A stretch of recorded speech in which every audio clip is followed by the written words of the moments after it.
Hi everyone, we are SB19. What's and up? Welcome to Timeverse! Yes, and for today's episode, we will be talking about Ken's time. Ken's life. This is my time. And as you can see, we're here with a messy setup with our Wardrobe, wardrobe. luggages, Can you even see it? and everything I that we think wear. they can. Is that visible? Yeah, they have The camera. B-rolls and stuff. There's a lot of Yeah, luggages but here. Kailangan talaga English. More English no? talaga. Kasi Yes. because we're we're on practicing, tour. ba? We're in Yeah, LA. and so, We're my here in LA. friend, Yeah. and so. So why we have this kind of setup right now? Because as you know, for this series of episode, we're trying to be close to that specific member, to our topic. So this is the closest that we can. Oh, Ken loves luggages. No. Ken's loves fashion and clothing. Yeah, clothes. So we're going to fix our clothes. Wow, that's For so fun. nice. Yep. They're going to fix that clothes. We're going to we're going to fix the Okay, clothes. so we have the accessories and the Alright. costumes. So yeah, let's talk about Ken's time. Si Ken Tulala. Kamusta ka naman? Kamusta ka man recently? Of course, masaya. Sobrang masaya. Kahit medyo yung tour. Ako honestly talaga, medyo tinatamad ako mag-travel. Ganun. Oh. Sobrang Ano minsan, kapagod din, no? oo, nakakapagod mag-travel talaga. Yung logistics, ganun. And maraming maleta, tapos biyahe ng biyahe. Yun yung nakakapagod eh. Pero pag dumating ka na sa lugar, okay na, parang masaya ka na. Okay na, dito na ako. So, di ko na kailangan lumipat. Palagi. Sobrang tamad talaga ako mag-travel talaga. Sacrifice yung ginagawa mo for Yeah, everyone. kasama na rin yun. And, yeah, para sa, kumbaga,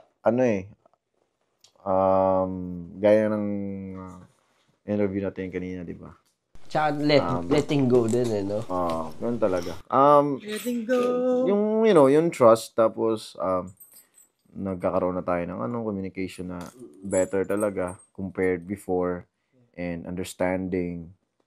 Ganun siguro. Pagkakaunawaan. And, kumbaga naging naging maaliwalas na lahat, ganun. So Positive yung Mas vibe. madali, mas yeah, madali so, nang mag-open kumbaga, up. kumbaga Mas madali na parang mag-ano. parang mas magaan gumalaw na. Siguro naging tiring yung work pag kumbaga feel mo na parang wala ka masyadong nakukuhang resulta. Kumbaga parang work ka ng work tapos walang result, 'di ba? Parang darating sa point na talagang gusto mong sumuko, ganun. Pero gaano ka katagal maghihintay? Like, gaano katagal yung leeway? Kasi for example, third world tour na natin. Yeah. Doon nakikita naman natin na may improvement. Ako, kahit third world tour na natin, and ngayon parang same venue pa rin, hindi siya lumaki yung venue natin. Pero ngayon kasi parang parang sobrang laki ng paniniwala ko na Merong possible mangyari. may possible na mangyari sa tour na to. Baka pag sobrang, yun yung kinakapitan ko ngayon eh. Yun yung- Parang may yun yung- feeling na no? kasi- Hindi mo mapaliwanag.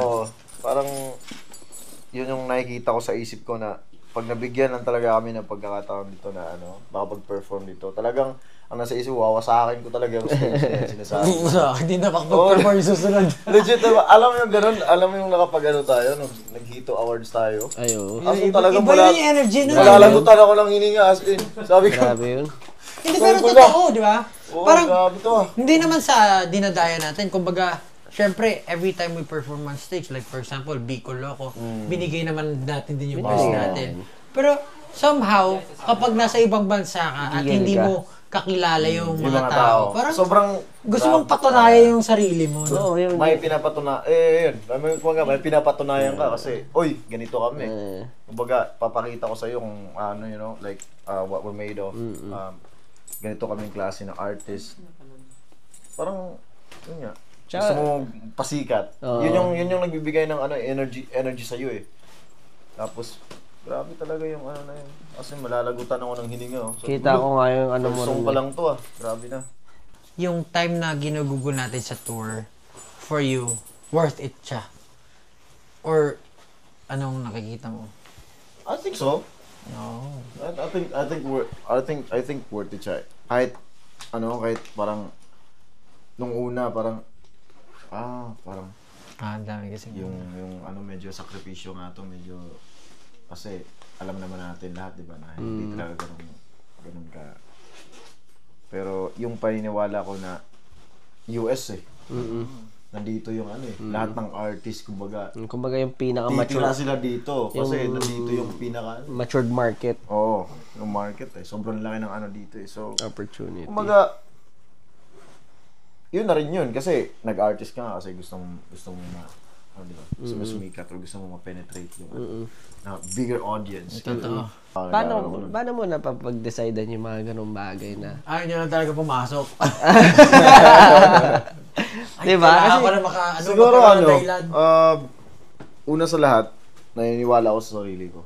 Una sa lahat, pinaniwalaan ko talaga sa sarili ko na may talent ako, gano'n. So, pero nung una talaga, hindi ko talaga nakikita ko sarili ko na maging ganun pala. Ay maging artist, like kakanta sa sarili. Hindi ba siya ever, kumari before, may time ba na parang nawala na yung spark? Kasi, Dami. Sobrang syempre, pag ka, di ba? sobrang daming beses na parang, Bakit? Ba't nawala yung spark? di ko rin ma-explain Di ko rin ma-explain kung bakit. Parang napagod na lang ako ng sobra. Parang ganun. Yun nga, gaya na sabi ko kanina, yung nakakapagod, parang mga resulta. Alam mo yun, mga ganong klaseng bagay. Marami ka na ko alam. Ano ba? Before to Before SB19. Parang, hindi, I mean like, kasama na rin. Nung nag-SB na. Oo. Tapos dumating sa point nung nag-training tayo na parang, wala na akong pakialam, sige matanggal ako. Di ba nga, grabe yung rebelde ko na. grabe yung pag-rebelde ko na as in. Kasi, parang, dumating din yung time na parang susuko na rin lahat. Sabi ko, wala na to, kailangan ko na maghanap ng Kailangan ko na exit boy. Kailangan ng backup. As in, yun talaga. 1 year. Tapos, kilala na agad tayo. Kaya, kailangan, swerte ko nga. Ito talaga. Pero parang buti nga, hindi ka rin sumuko. Kasi, if sumuko ka, wala na kaming extra member talaga. Yun talaga yung na rin, no? Tama din naman yun. Siguro para sa akin talaga.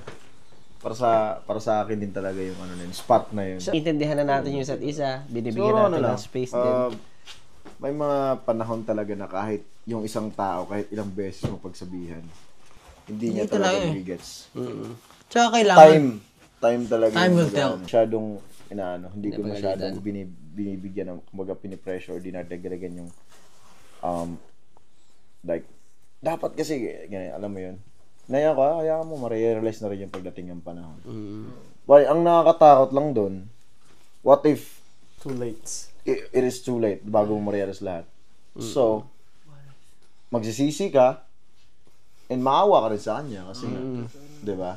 Maawa ka rin sa kanya kasi, yun naman yung ako kasi umaasa lang ako sa tao, magbabago rin yan. Magbabago rin yan.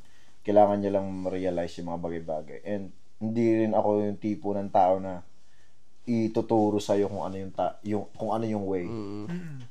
Kasi, shortcut na yun Kailangan mo na malaman mo rin yung daan. Kailangan malaman mo yung daan sa sarili mo.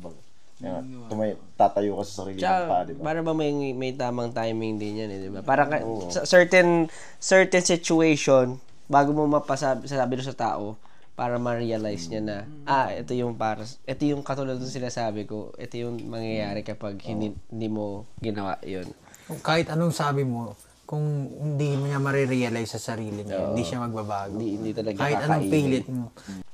Pero masasabi mo, nasa oras ngayon, as in, at this very moment, parang tama eto yung gusto mong gawin. Pinili mo siya at masaya ka na ginagawa mo siya hanggang ngayon. Oo. Ito talaga. Nakikita ko talaga sarili ko na, alam mo yun, kahit tumanda pa. Kasi yung music kasi walang pinipiling edad.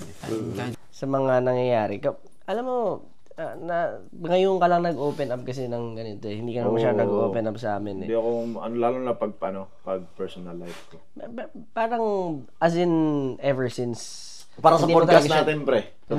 Para sa podcast natin. Hindi, Sige na, pagbigyan ko na kayo. Para sa content. Para sa content, sige.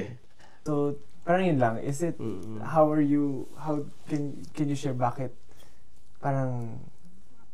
bakit mo na-realize na parang super laki ng change or mag-share na ngayon and why not sharing din Siguro before? kasi Development character. parang, Sorry, sinagot ko yun. Ako nagsumagot para sa kanya. siguro parang masasabi ko na meron akong heavy heart before. Kumbaga mabigat yung puso ko.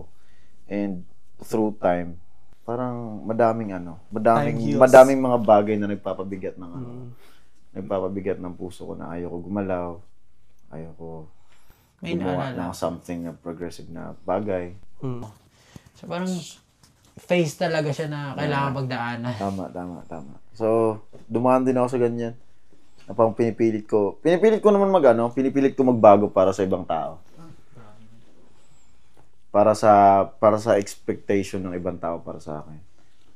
But now, naging masaya ako nung binaling ko yung pinili ko magbago para sa sarili ko.